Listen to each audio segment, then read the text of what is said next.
Você está disposto a receber um pouco mais de Deus aqui hoje? Aleluia. Eu vim para cá hoje com esse objetivo. Eu quero aprender um pouco mais sobre o sobrenatural de Deus. Você acredita no sobrenatural, irmão? Eu acho que todo mundo aqui acredita que existe um poder sobrenatural. Seja ele do bem, seja ele do mal, existe um poder sobrenatural. E nós gostamos de pregar a palavra em séries, porque nós sabemos que os assuntos são muito extensos e sempre nós nunca conseguimos esgotar tudo que Deus quer mostrar para nós, às vezes num texto ou num tema. Então, o tema desta série de mensagens é o poder sobrenatural. E nós vamos meditar nessa palavra, o poder sobrenatural, hoje, porque o sobrenatural, irmãos, é aquilo que você não vê, mas existe. Ele não pode ser visto, mas ele é real. E na realidade, nós somos seres espirituais vivendo uma experiência terrena. Porque nós temos um sentimento de que nós viemos de Deus, estamos passando por uma experiência humana terrena, mas um dia acaba essa experiência e nós voltamos para Deus. Porque Deus é o único Criador. Deus é o único que fez, e tudo que Ele fez tem um propósito. E eu declaro que o propósito de Deus ter feito eu e você é para que durante a experiência terrena aqui na terra, a gente possa conhecer um pouco mais daquilo que nos aguarda pela eternidade no céu. A palavra de Deus foi preservada justamente para nos ensinar um pouco sobre isso que nós somos, sobrenatural. Mas muitas vezes a gente se ocupa apenas com o que nós vemos, o natural. Às vezes a gente se preocupa apenas com a dimensão, irmãos, daquilo que você vê, que você toca, que você tem, que você gostaria de ter. A gente se envolve apenas com isso. Mas a gente se esquece que o mundo invisível, ele governa o mundo visível. Aquilo que você não vê está influenciando aquilo que você vê. Pare e pense um pouco. Quando você olha para alguma coisa e deseja aquilo, tem duas forças que podem, uma ajudar e a outra atrapalhar. E você não vê essa força é sobrenatural. A Bíblia nos mostra, irmãos, que existem 4 tipos de espíritos que agem no nosso meio aqui terreno, porque nós somos seres espirituais. Então, se nós somos espirituais, existe uma força invisível sobre nós. Essa força, ela é manifesta de 4 formas. Uma delas são espíritos malignos que querem agir na nossa vida. Eu quero ler com você lá em Lucas capítulo 8, vai projetar para os irmãos me acompanharem. Lucas capítulo 8, versículo 1, diz assim: os 12 discípulos estavam com Jesus, e também algumas mulheres que haviam sido curadas de espíritos malignos e doenças. Maria, chamada Madalena, de quem haviam saído 7 demônios, espíritos humanos. Olha, irmãos, Jesus está no momento mostrando ali para as pessoas que existem espíritos malignos. Estava ali uma mulher que era carregada com 7. Se um já é ruim, imagina 7. E me faz lembrar que Jesus diz que quando a gente se torna livre desses espíritos malignos, nós precisamos tomar cuidado. E o próprio Senhor Jesus diz que para aquele endemoniado: olha, toma cuidado, porque esse demônio que saiu de você, ou seja, esse espírito maligno que saiu de você, ele vai ficar rodeando, seja ele o nome que for. Às vezes é um demônio do vício, o demônio da imoralidade, o demônio da desonestidade, enfim, tudo aquilo que é mal são espíritos malignos, poder sobrenatural agindo na nossa vida. E Jesus diz: toma cuidado, porque eles estão rodeando. Se eles encontrar a casa vazia, eles voltam. E traz mais quanto? 7. E aí a situação fica pior. Então imagina, daquilo que Deus te livrou, e você dá glória a Deus. Amém? Todos nós temos aqui alguma coisa, irmãos, que o Senhor nos libertou, amém? Agora imagina Jesus dizendo: toma cuidado, porque esses espíritos malignos estão esperando uma oportunidade para voltar e trazer companheiro. Aleluia, misericórdia.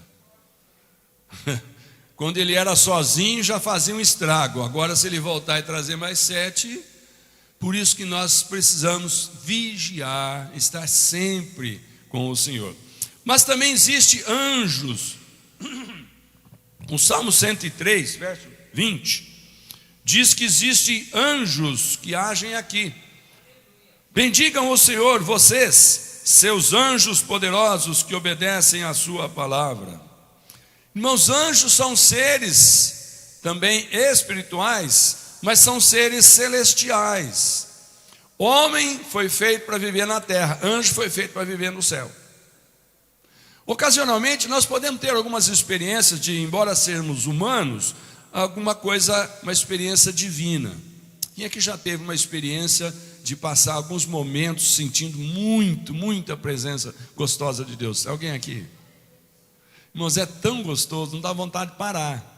Principalmente quando você começa a orar nas línguas do Espírito, não dá vontade de parar. Quando você está num ambiente onde ali Deus começa a trazer a sua glória, começa a encher, começa a manifestar, não dá vontade de parar. Ok? Então, é maravilhoso. E agora, os anjos, irmãos, eles estão sempre na presença de Deus. E eles só vêm para a terra quando Deus determina, porque nós estamos precisando de algum tipo de ajuda que um outro ser humano não consegue. Porque sempre que nós precisarmos de ajuda, e nós clamamos a Deus, Deus sempre vai usar alguém, um outro ser humano, um outro irmão de fé, um outro amigo, uma outra pessoa. Deus pode usar, não pode? Porque quando Deus usa alguém, esse alguém que está sendo usado por Deus, está tendo uma oportunidade de servir a Deus com os seus dons. Então Deus abençoa aqueles a quem Ele dá dons, porque através do seu dom você pode ser muito útil para um irmão necessitado e ser uma bênção para ele, e sentir a alegria de ser uma bênção para ele. Agora, Deus de repente não encontra ninguém. Jesus disse que de repente uma pedra clamar também não tem problema não. Então, situações há em que Deus manda anjos nos socorrer, nos abençoar. Quando? Quando não tem um ser humano disponível ou com a capacidade. Mas uma coisa entenda, nós não estamos autorizados a orar para anjo, a pedir ajuda de anjo. Esse negócio de meu anjo da guarda, vou orar para ele, vou pedir para ele. Irmãos, só Jesus escuta e atende as nossas orações. Que fique claro, a palavra de Deus nos ensina, só Jesus Cristo é Senhor. Não existe senhora, não existe anjo de guarda, só Jesus Cristo é Senhor sobre todos os espíritos malignos. Amém? A Bíblia diz que no céu e na terra todos se curvam diante do nome de Jesus. Mas existe também o espírito humano. O espírito humano, lá em Romanos capítulo 8, verso 16, diz assim: o próprio Espírito testifica com o nosso espírito que somos filhos de Deus. Nós somos corpo, alma e espírito. Quantos dizem amém? O corpo você já sabe, a gente costuma cuidar muito dele, né? Porque ele dá sinais de necessidade. A nossa alma também, você sabe, quando bate uma tristeza, ali é a tua alma que está ali precisando de uma palavra, de um amigo, de um abraço, de um aconchego, né? Às vezes de um elogio, enfim, a alma. E o espírito? O espírito também é aquele que às vezes, irmão, ele tem fome e sede de ter um tempo em oração falando com o Pai. Coisa linda, irmãos, é a oportunidade da gente falar com o Pai. No tempo do Velho Testamento, irmãos, é interessante notar o que Jesus veio fazer de diferença aqui. No tempo do Velho Testamento, as pessoas, chamado povo de Deus, os israelitas, eles não tinham esse privilégio de chamar Deus de Pai. Deus era um negócio assim tão perigoso que eles nem pronunciavam o nome de Deus. Quando ia escrever, eles trocavam a pena da caneta para escrever, e ainda era uma grafia que não tinha assim, uma pronúncia. Por quê? Porque eles não tinham intimidade, eles tinham medo. Era um Deus terrível, era um Deus perigoso, era um Deus distante, era um Deus altíssimo. Mas Jesus chega, irmãos, e fala assim: o meu Pai, o vosso Pai. Jesus diz, a palavra de Deus diz: todo aquele que crê em Jesus recebe o direito de se tornar filho. Aí eu te pergunto: os teus filhos chegam na presença sua como pai ou como mãe, de terno e gravata, com reverência, com medo, com, sabe? Não. Como é que o filho chega na presença de um pai? Se deixar, até pula no colo. Depende do grau de intimidade. Quanto mais intimidade um filho tem com o pai, mais liberdade ele tem de se expressar. Portanto, irmão, quanto mais intimidade nós tivermos com Deus Pai, porque Jesus disse que nós podemos ter, mais gostoso fica aquele momento em que nós vamos sentir a presença de Deus no nosso espírito humano. E aí que preenche o vazio.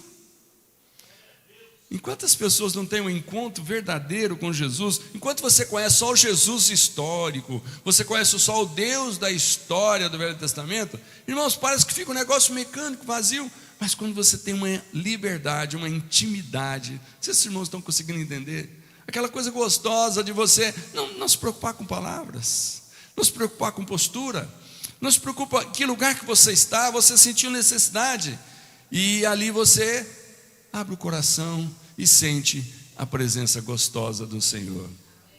Espírito humano precisa disso, irmão. Tenha momentos assim na presença de Deus, do seu espírito se sentir bem com o Espírito Santo de Deus. Mas tem também um outro poder, que é o Espírito Santo. A experiência com o Espírito Santo antes de Jesus, ela era diferente. O Espírito de Deus sempre agiu na terra, mas antes de Jesus ele agia esporadicamente, ele não agia com liberdade, ele não estava em todos os lugares. De repente Jesus disse que quando ele chegasse ao céu, porque ele iria cumprir a missão de nos ligar a Deus como filhos, ele iria pedir que o Espírito Santo estivesse sempre conosco. Então o Espírito Santo é aquele que está sempre com você. Olha para o irmão e fala assim: o Espírito Santo que está em você cumprimenta o Espírito Santo que está em mim. O meu Espírito Santo cumprimenta o seu Espírito Santo. É o mesmo. Então significa que no nosso espírito humano habita o Espírito de Deus. Isso não era assim antes de Jesus, mas Jesus deu essa bênção para nós, do Espírito Santo habitar no nosso espírito, e nós somos chamados de templo, casa, habitação. Que coisa maravilhosa. Então presta atenção, esses 4 poderes no mundo espiritual: espíritos malignos existem, anjos existem, espírito humano existe, e Espírito Santo de Deus também existe. Agora, o apóstolo Paulo vai dizer para nós lá em Efésios capítulo 6, verso 11, ele vai dizer para nós que nós temos uma luta, e essa luta não é contra a pessoa de carne e sangue, mas é contra esses espíritos. Me acompanha no verso 11 e 12, Efésios 6. Vistam toda a armadura de Deus para poderem ficar firmes contra as ciladas do diabo, pois a nossa luta não é contra pessoas, mas contra os poderes e autoridades, contra os dominadores deste mundo de trevas, contra as forças espirituais do mal nas regiões celestiais. Então, a nossa luta não é contra carne ou sangue, é contra espíritos. E então nós precisamos que o nosso espírito humano, ligado ao Espírito Santo, nos ajude a ter vitória nessas lutas espirituais. Amém?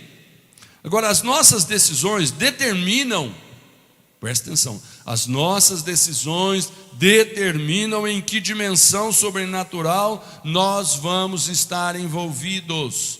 Uma decisão. Por exemplo, Jesus diz que há diferença de propósito dessas dimensões espirituais. Existe a dimensão espiritual do mal que tem um propósito. Qual é o propósito da dimensão espiritual do mal? O próprio Senhor Jesus diz lá em João capítulo 10, verso 10. Olha o versículo e leia. O ladrão, quem é o ladrão? Quem é o ladrão? O diabo. Ele vem apenas para quê? Furtar, matar, destruir. Então, se uma decisão nossa envolver uma ligação com o espírito do mal, quer seja através de um pedido, um envolvimento, um ritual, uma, entre aspas, oração, alguma coisa que não é declaradamente de Deus, mas é reconhecidamente do mal, vai trazer uma reação. E Jesus diz: não se enganem, porque quando você consulta um espírito além do que é o Espírito Santo, a única coisa que esse espírito tem de propósito é te destruir. É matar, roubar, te destruir. Então não pensa que ir consultar mortos, ir consultar espíritos cavernosos, e fazer aquelas coisas malucas, né? Os irmãos sabem, só está consultando o espírito maligno. Não vai ver nada bom daí. Ah, mas parece que veio um parente falar comigo. É espírito maligno. Jesus disse, quando ele contou a parábola de Lázaro e o rico, que quem está no inferno não vai para o céu, quem está no céu não vai para o inferno. E muito menos quem está no inferno sai de lá para falar alguma coisa na terra. E também do céu, ninguém sai de lá para falar alguma coisa na terra. Então Jesus selou, morreu, não tem mais comunicação. Quantos dizem amém? Toda e qualquer comunicação que você receber com pessoas que já existiram nesse mundo é algo de você consultando o espírito maligno, que fique claro. E saiba que Jesus declarou: os espíritos malignos, eles têm um propósito. O ladrão vem para furtar, matar e destruir. Amém? Não haja engano nisso, irmão. Vamos ser sábios, espertos. A palavra está nos ensinando. E o segundo, força do bem. Deus manifesta o sobrenatural para quê? Para dar vida. Quando o sobrenatural de Deus vem e enche o nosso coração, você vai sair daquele momento melhor do que você entrou. Você vai ficar com a tua vida melhor do que você imagina, porque você gastou um tempo meditando na palavra de Deus, orando, falando com o Senhor, deixando o Espírito Santo agir na tua vida. Quando aquela comunhão acontece entre nós e o Espírito de Deus, irmãos, coisas melhores acontecem conosco. Deixa eu ler com você aqui, João capítulo 10, verso 10, Jesus diz: mas eu vim para que tenham vida e a tenham plenamente. Então está aí. Mas tem uma pergunta: em que dimensão do sobrenatural você deseja viver? É uma opção, é uma escolha. Qual é a dimensão? O Salmo 77, 14 diz assim: tu és o Deus que realiza milagres e mostras o teu poder entre os povos. Quantos aqui acreditam em milagre? Deus pode ou não pode fazer milagre? O que é um milagre? É um sobrenatural. Sempre que você perceber que o que aconteceu, homem nenhum era capaz, é milagre. Quando alguma coisa o homem também pode fazer, não é milagre, é avanço da ciência, ou é alguma coisa, mas não é milagre. Milagre é um sobrenatural que nenhum ser humano era capaz. A medicina não tem mais recurso, acabou. Diz: olha, pode chamar a família, vem dar as últimas despedidas, porque agora nós vamos aguardar, parar para enterrar. Ok, o sobrenatural manifesta, e eis que a hora que a família chega, o sujeito está sentado na cama dizendo: oh, estava com saudade de vocês. Eu já soube de história assim, irmãos. Gente que foi, a família chegou lá para despedir, de repente perguntou: escuta, você está sendo bem cuidada, minha esposa? Como é que você está? Estão cuidando bem de você? Oh, faz tanto tempo que o sujeito estava lá com Covid, com o pé na cova, a medicina desligando os equipamentos para poder enterrar, e o sujeito levanta. Milagre, isso é milagre. Esgotou o recurso humano, Deus agiu, glória a Deus. Agora, irmãos, onde Deus está, milagres acontecem, mas muitas vezes a gente não vê. Imagina você caminhando numa praia. Delícia, amém? Não ouvi muitos amém aqui não. Vou dizer de novo, imagine você caminhando numa praia. E você está sozinho, sabe aquelas manhãs gostosas? Faz tempo que a gente não tem, né? Numa praia. E de repente você olha e já tem passos ali andando. Os seus passos estão aqui, suas pegadas. Mas já tem algumas pegadas. Qual a conclusão que você chega? Alguém já passou por aqui. Mas você não está vendo a pessoa, se você está só vendo as pegadas. Sabe o que acontece? Você não precisa ver Deus para saber que Ele está ali. Basta ver as suas pegadas. Basta ver Deus agindo na vida de alguém, pegadas. Basta você ouvir a história bíblica de que Deus fez com alguém, pegadas. Basta você conversar com alguém que teve na dimensão espiritual, na presença do Pai, pegadas. Essas pegadas na areia não nos deixam dúvida, existe mais alguém aqui, eu não estou sozinho. Quando você vê Deus agir na vida de alguém, tenha certeza, eu não estou sozinho no mundo, Deus está aqui para me ajudar. Aleluia. Agora, irmãos, dentro de nós há uma expectativa para que as coisas impossíveis aconteçam. Nós temos vontade, uma expectativa. E é interessante que lá em Eclesiastes, no capítulo 3 de Eclesiastes, verso 11, diz assim: Ele fez tudo apropriado a seu tempo, e também pôs no coração do homem o anseio pela eternidade. Quantos aqui tem vontade de ir para o céu? Amém? Foi Deus que pôs essa vontade. Aqui está dizendo Eclesiastes. Deus fez tudo, inclusive colocou dentro de nós uma vontade de ir para o céu. Por que vontade de ir para o céu? Porque lá é a casa do Pai. E por que é gostoso ir para a casa do Pai? Porque Jesus disse: eu estou indo para a casa do Pai preparar morada para você. Quantos é que tem absoluta certeza de que Jesus está preparando moradas celestiais para você? Se você não tem, precisa ter, pode ter. Porque Jesus jamais iria mentir, já iria enganar. Jesus veio com a missão e Ele cumpriu a missão. A missão era pagar o preço da nossa salvação, da nossa redenção. E todo aquele que nele crê não vai perecer, mas vai ter vida eterna com o Pai. Nós somos seres espirituais e vamos ter vida eterna. A questão é vida eterna no céu ou no inferno? É uma questão de opção. Aos que nele crerem, Jesus, Ele deu o direito de se tornar filhos. Pronto, escolhi.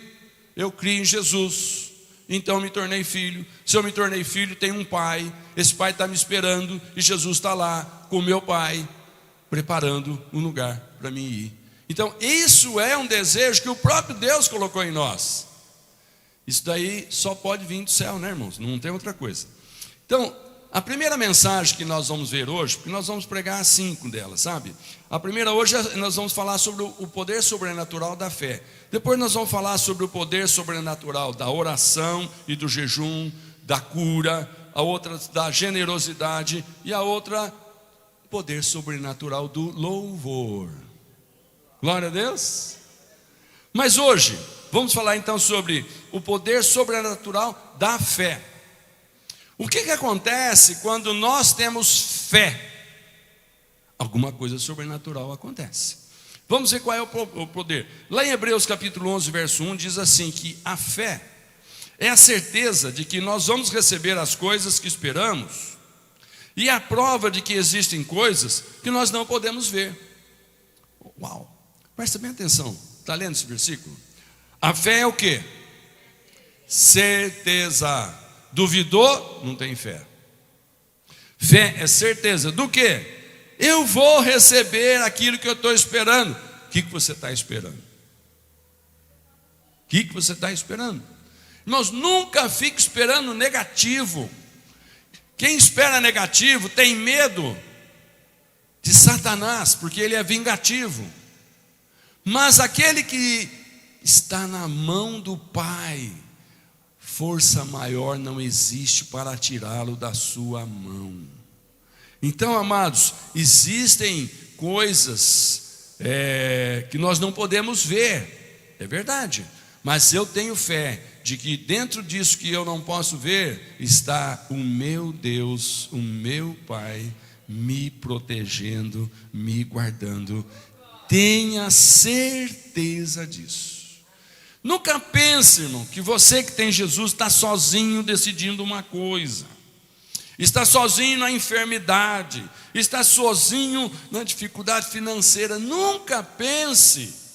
Por quê? Porque se o inimigo conseguir isolar-nos desse sentimento de que nós estamos na presença de Deus, você vai ter notícia de pessoas se suicidando. Por que alguém se suicida? Porque ele perde todas as esperanças, porque ele não vê solução e ele não acredita que o Todo-Poderoso está com ele nas mãos. E na hora que ele não tiver mais o que fazer, um milagre acontece. Então, quando você tem notícia de um suicídio, é uma tristeza, porque ali acabaram-se todas as esperanças, todas as certezas de que Deus está cuidando. A pessoa entrou num desespero tão grande que ela abreviou. Ela achou que a solução era aquilo. Mas então, irmãos, a fé traz todas as evidências e provas suficientes para nos movimentar para o impossível. Se você tem mesmo fé, sabe o que você tem que ir lá no dicionário fazer com a palavra dúvida? Risca. Ou seja, no dicionário do cristão, não existe mais a palavra impossível. Amém? No dicionário de quem tem fé, não existe a palavra impossível, porque você risca ela. Para Deus tudo é possível. Para Deus não existem impossíveis. Amém? Então, isso que é fé. O poder sobrenatural da fé. Ele vai lá e risca o impossível do dicionário. Ou seja, todas as coisas, de todas as hipóteses que podem acontecer numa situação, o impossível não existe. Quantos dão glória a Deus por isso? Lembra disso, irmão. Qualquer situação que você tiver, nunca acredita, agora estou complicado, agora estou perdido. Não, o impossível para você não existe, porque Deus sempre tem um possível. Para Deus tudo é possível. Agora, eu quero ler uma história que está lá em Lucas capítulo 7, de um homem centurião lá de Israel. Centurião era um soldado romano que cuidava de mais 100. Então era um homem que tinha autoridade e estava acostumado a mandar nos outros soldados. Esse centurião, irmãos, ele vai nos ensinar uma coisa, e inclusive Jesus vai ficar assim, maravilhado de ver a fé desse romano, desse soldado romano. Irmãos, esse centurião vai nos ensinar uma lição hoje tão maravilhosa sobre o poder sobrenatural da fé, que nós vamos ficar assim, ajudados demais a manter a nossa fé. Vamos ler aqui Lucas 7, do 1 a 10, se você quiser acompanhar na sua Bíblia, no seu celular, mas também pode só me ouvir, porque nós não vamos projetar esse texto, tá? Eu coloquei aí para você achar, de repente você gosta de acompanhar, você está com a Bíblia aberta, abra e me acompanhe. Mas então, pelo menos me escute. Tendo terminado de dizer tudo isso ao povo, Jesus entrou em Cafarnaum. Ali estava doente, quase à morte, o servo de um centurião, a quem o seu senhor estimava muito. Ele ouviu falar de Jesus, o centurião ouviu falar de Jesus, e enviou-lhe alguns líderes religiosos dos judeus, pedindo-lhe que fosse curar o seu servo. Uma pausa para você imaginar comigo. O centurião estava com o soldado doente, tinha amizade com alguns líderes judeus, tinha ouvido falar de Jesus, e ele fez aquilo que a gente gosta de fazer. Você tem amizade com a prefeita? Vai lá e fala por mim. Você tem amizade com o doutor? Vai lá e fala comigo. Você tem amizade lá com o gerente, com o dono da empresa? Vai lá e fala por mim. Quando você se reporta a alguém, seja pessoalmente ou manda um recado, por que você faz isso? Porque você acha que aquela pessoa a quem você ouviu que ela pode, você acredita que ela pode. O centurião havia ouvido dizer que Jesus tinha poder de curar. E ele falou assim: eu vou usar os religiosos que devem ter intimidade com Jesus, liberdade, facilidade para chegar até Jesus. Eu vou pedir para eles ir lá levar um recado meu para Jesus. E foi assim que aconteceu.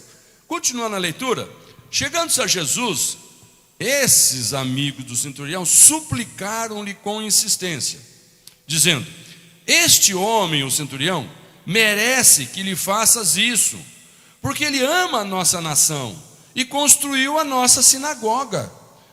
Jesus então foi com eles até a casa do centurião, porque pediram, e Jesus falou: então vamos lá, vão curar o servo dele.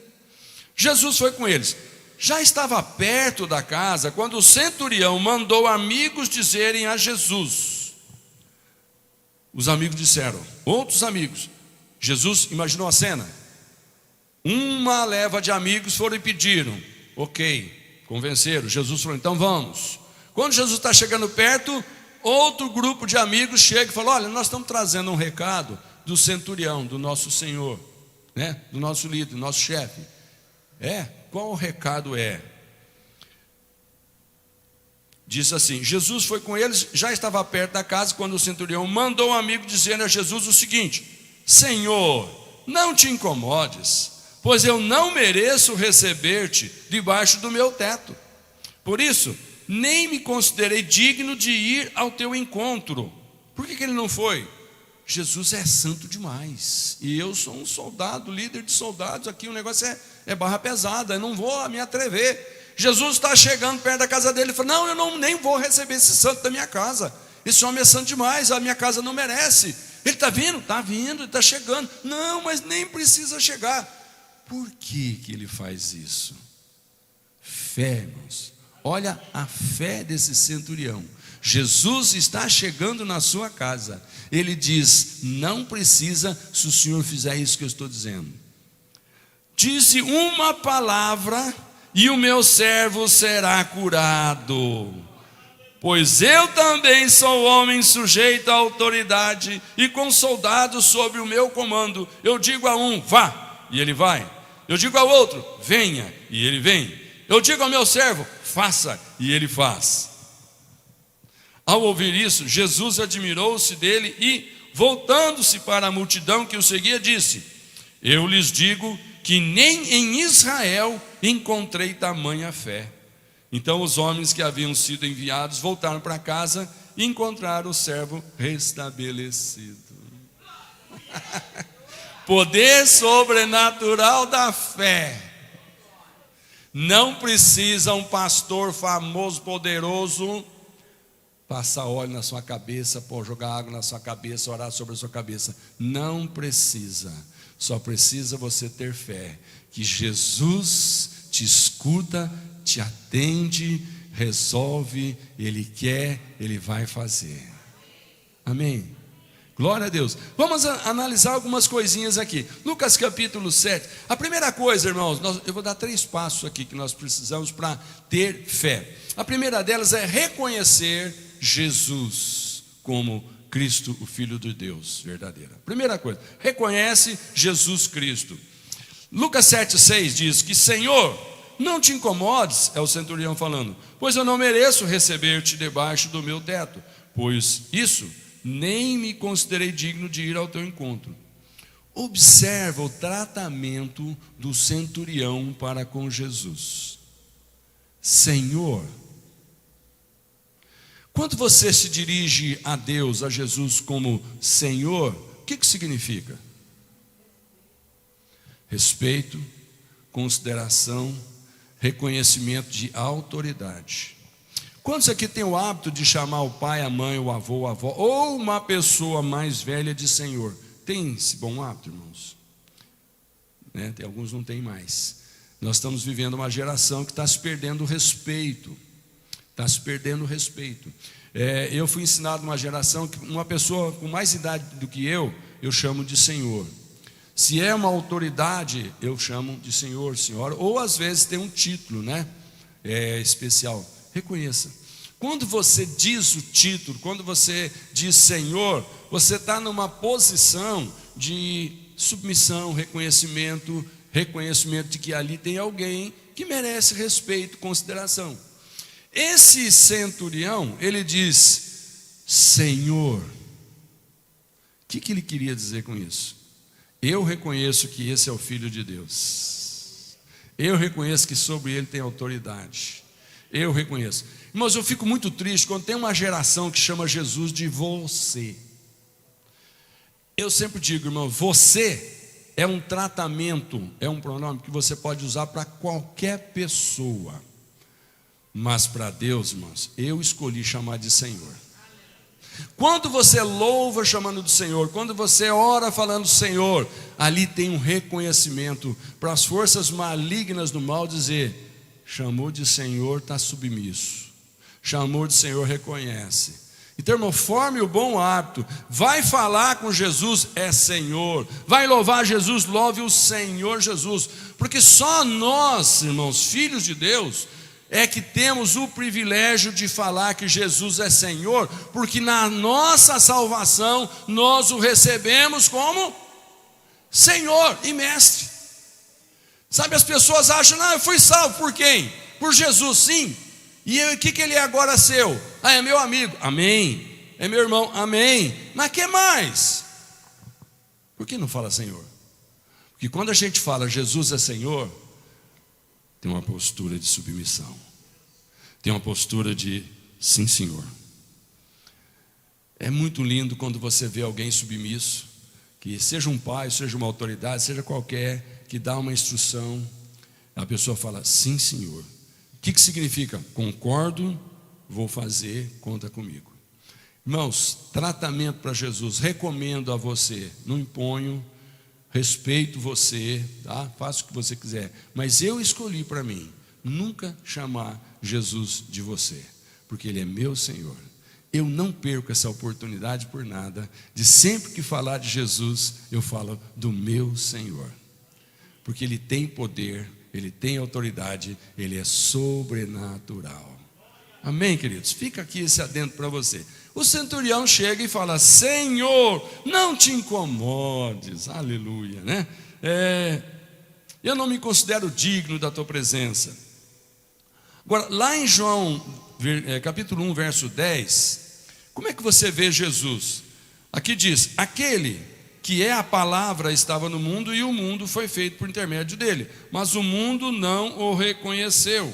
O mundo, irmãos, não reconhece Jesus como Senhor.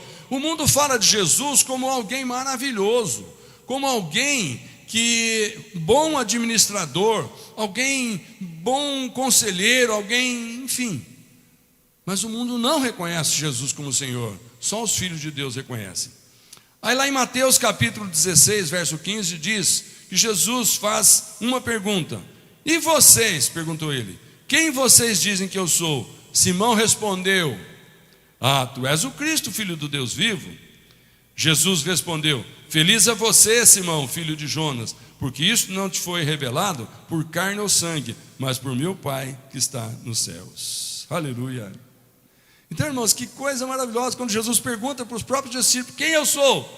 Todo mundo falou alguma coisa, os discípulos falaram, tu és o Cristo, tu és o Senhor. João 1,12 diz, contudo, aos que o receberem, aos que crerem em seu nome, dê-los o direito de se tornarem filhos de Deus. Então esse é o primeiro ponto. Você vai crescer em fé quando você reconhecer que Jesus Cristo é Senhor. Amém?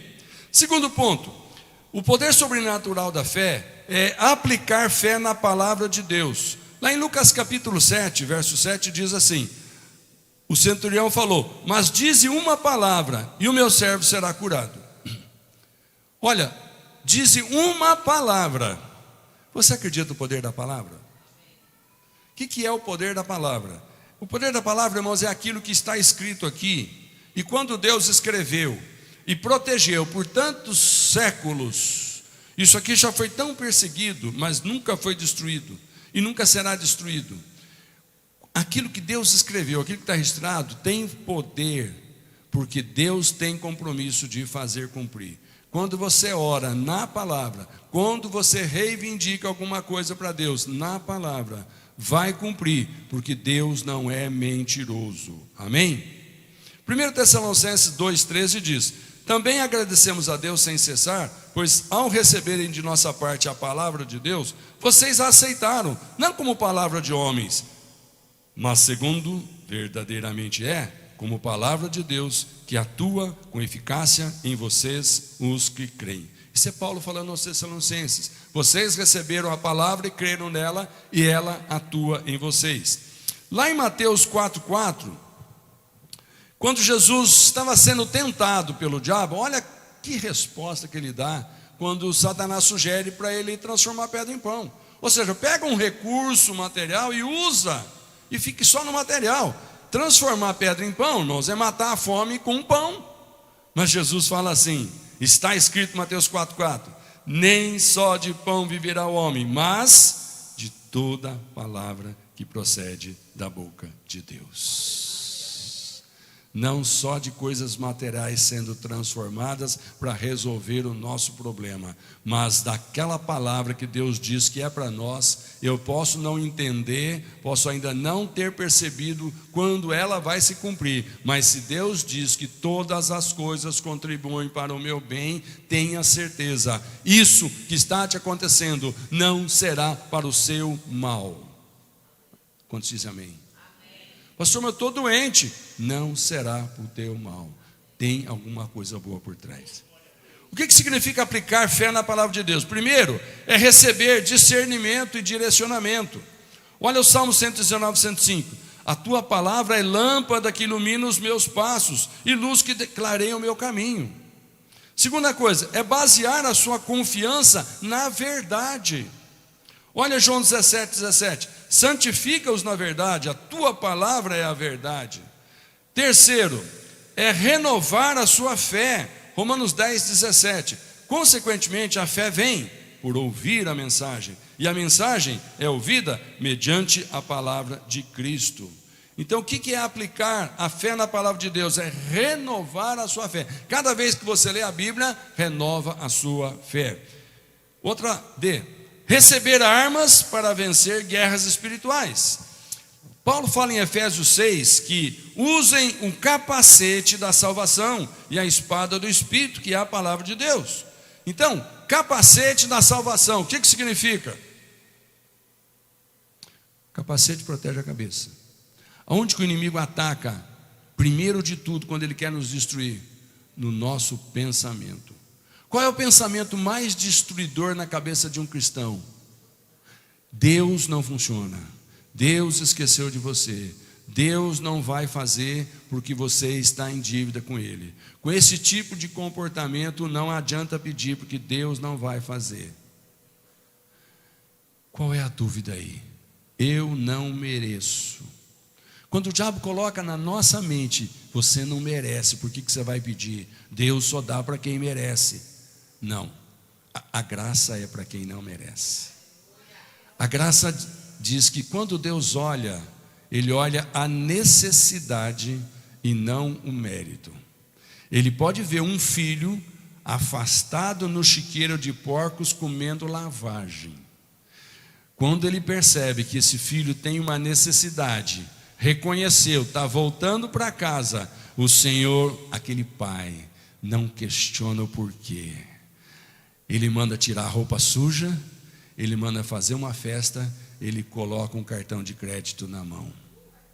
Amém? Esse é o pai.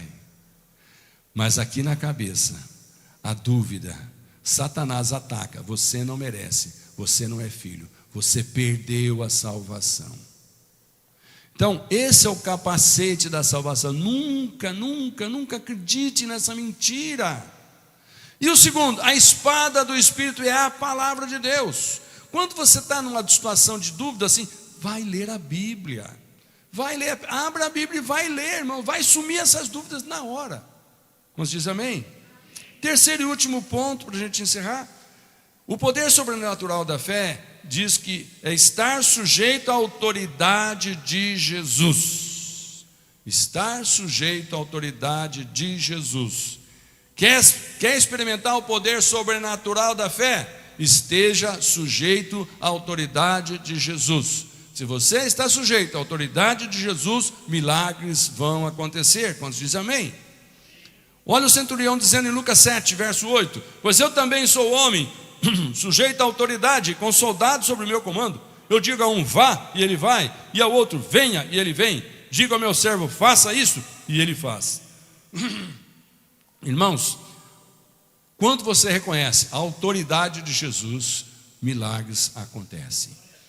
O exemplo desse centurião: o senhor não precisa vir na minha casa, basta dizer uma palavra, porque eu creio que o senhor tem autoridade no mundo espiritual.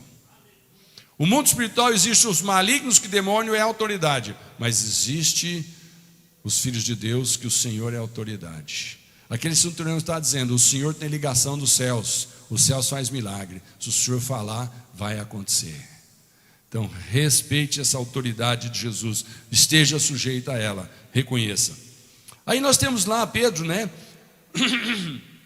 Diante daquela situação do paralítico que foi curado e deu aquele rebobó. Lá Atos capítulo 3, 16, ele diz para aquelas autoridades religiosas que questionaram: mas como é que vocês curaram esse homem? Ele fala: pela fé no nome de Jesus. O nome curou este homem que vocês veem e conhecem. A fé que vem por meio dele lhe deu esta saúde perfeita, como todos vocês podem ver. Aleluia. A resposta foi simples: como é que esse homem era paralítico, está curado? Que jeito? O nome que nós usamos, Jesus, Senhor, autoridade. Quando nós falamos no nome de Jesus, os demônios da enfermidade saíram, os demônios daquela dívida da bancarrota saíram, da falência saíram. Amém? Você tem usado o nome de Jesus, irmão? Queria que você ficasse de pé.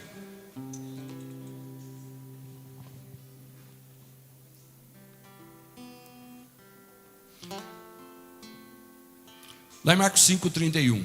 Marcos 5,31. Tem a história de uma mulher que de repente estava doente, se arrastou no meio da multidão, com o coração cheio de fé, tocou só na barra do manto de Jesus. Imediatamente ela foi curada. Mas Jesus precisava, irmãos, valorizar aquela atitude de fé.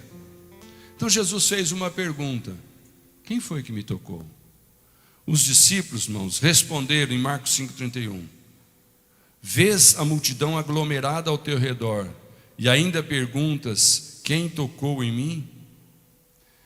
Por que Jesus fez a pergunta? Porque todo mundo estava encostando em Jesus, mas alguém tocou em Jesus. Todo mundo esbarrava em Jesus, porque estava próximo de Jesus, mas alguém chegou e tocou com fé em Jesus. Irmãos, pode ser que você saiba sobre Jesus, conheça tudo sobre a vida de Jesus, mas você ainda não tocou com fé em Jesus. Eu queria que você tocasse com fé em Jesus hoje. Eu não sei o que você precisa fazer para você tocar com fé em Jesus. Eu só sei, irmãos, que lá em Lucas 7:9, quando Jesus encontra alguém que toca nele com fé, aquela mulher, quando tocou em Jesus, foi curada de uma doença de muitos anos. Aqui, irmãos, a atitude do centurião tocou em Jesus. E Jesus diz assim, Lucas 7:9: ao ouvir isso, Jesus admirou-se dele, voltando-se para a multidão que o seguia, disse: eu lhes digo que nem em Israel encontrei tamanha fé. Então os homens que haviam sido enviados voltaram para casa e encontraram o servo restabelecido. Glória a Deus. Mas o resultado de tocar em Jesus com fé traz a cura que você precisa, traz a solução que você está buscando. Então, irmãos, entenda uma coisa: poder sobrenatural da fé, ele faz o que em nós? Quando nós tivermos um reconhecimento de quem é Jesus, milagres acontecem. Quando nós aplicarmos a nossa fé na palavra de Deus, milagres acontecem. Quando você ficar sujeito à autoridade de Jesus, milagres acontecem. Amém? Eu queria que você baixasse a sua cabeça. Eu quero ler um versículo que está aqui em Hebreus 11:6. Nós precisamos, irmãos, embora esse versículo seja conhecido, colocá-lo em prática. Quantos de nós queremos agradar a Deus? E Deus vai nos dar a oportunidade para que nós possamos agradá-lo. Mas olha só o que está em Hebreus 11:6. Sem fé é impossível agradar a Deus, pois quem dele se aproxima precisa crer que ele existe e que recompensa aqueles que o buscam.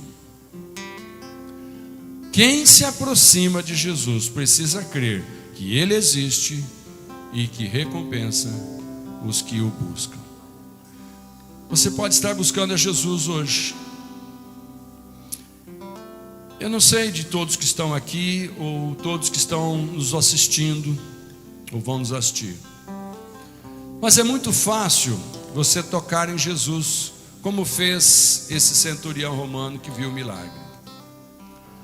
A Bíblia nos diz, lá em João 1:2, que contudo aos que o receberam, aos que creram em seu nome, deu-lhes o direito de se tornarem filhos.